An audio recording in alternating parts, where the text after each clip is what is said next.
Okay, so let's dive right in. But I gotta start with a little bit of a warning here. The topic we're covering today is, well, it's one that most of us spend our entire lives trying to avoid. But I'm gonna ask you to lean into it, just for a bit, because what the ancient Stoics figured out about this subject is one of the most surprising, science-backed insights I have ever come across. And seriously, if you stick with me, it might just make you feel a whole lot lighter.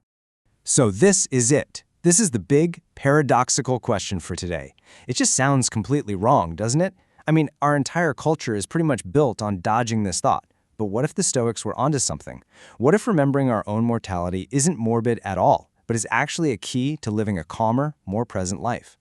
To really get this, we've got to travel back in time, about 2,000 years actually, to a practice that was a cornerstone of Stoic philosophy. It's an idea that definitely feels strange to our modern ears, but for some of history's greatest thinkers, it was a powerful daily tool. Memento Mori. It's Latin, and it translates literally to remember that you will die. Now think about this. Every single day, people like the Roman Emperor Marcus Aurelius and the statesman Seneca would intentionally remind themselves that their time was limited, that today wasn't a guarantee, and that absolutely nothing in their lives was permanent. But why? Why would they do that?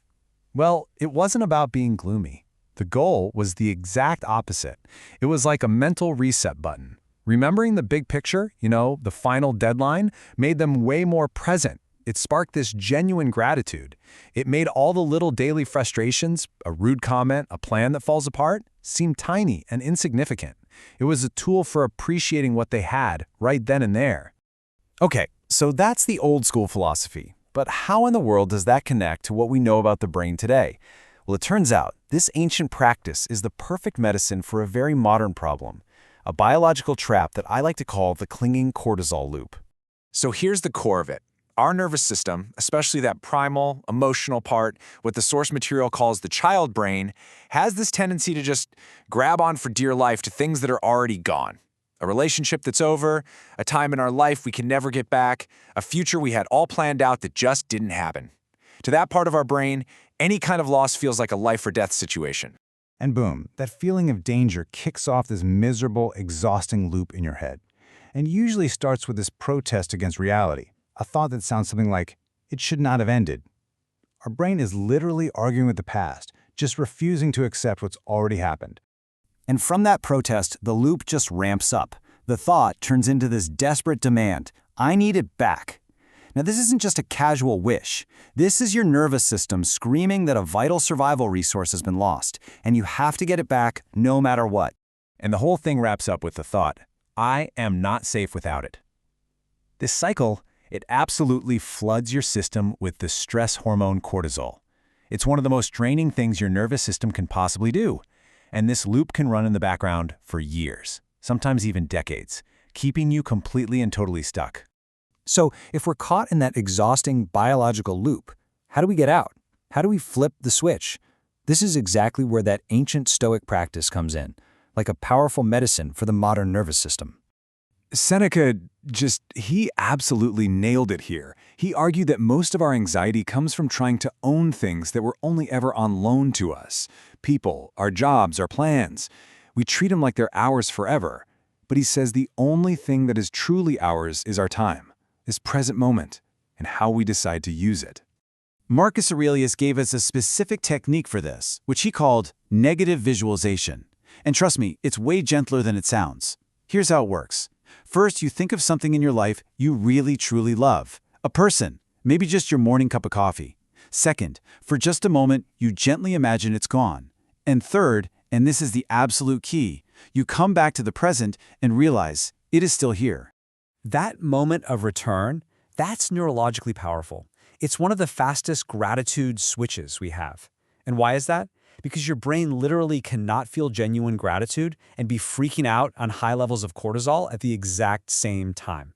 They are biologically incompatible. They're like oil and water. Gratitude flushes out the stress and brings your thinking brain, your conductor, back online. Okay, but we have to be super clear about something here. This practice is not about toxic positivity or just pretending that real loss doesn't hurt. So we really need to talk about the difference between this practice and the real necessary process of grief. So here's the deal. Grief is not a problem that needs to be fixed. It's a healthy, balanced sorrow, and it's one of the most profoundly human experiences we can have. It is proof that something or someone mattered to you deeply. The Stoics themselves grieved. They weren't robots. They got how important it was. The key difference, the thing that separates them, is movement.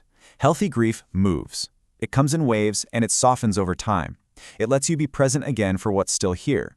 That cortisol loop, on the other hand, doesn't move at all. It just circles and circles and circles. It grips you, freezing you in the past, and it stops you from moving forward. All right, so let's get out of the theory and turn all this into something you can actually do. Here's a simple 1-minute practice that you can try for yourself starting today. So, once a day, just for a moment, think of one thing in your life you would genuinely miss if it was gone. It could be something simple you take for granted. Allow yourself to briefly, gently, feel what it would be like without it. Then, come back to the present. Realize it is here, right now. And then, the last step, just notice what happens in your body. You know that feeling, that small softening in your chest, or that little sigh of relief, maybe a quiet sense of appreciation? That's not just in your head. That is a biological event. That is your nervous system calming itself down. That's your conductor, your prefrontal cortex, coming back online and finding solid ground again. And that brings us right back to the main idea here. The Stoics understood this profound paradox, that accepting that everything is temporary doesn't lead to despair. It actually leads to freedom. Because when you finally stop clinging to everything so tightly, you are finally free to fully experience and appreciate the one thing you actually possess, this moment, right now.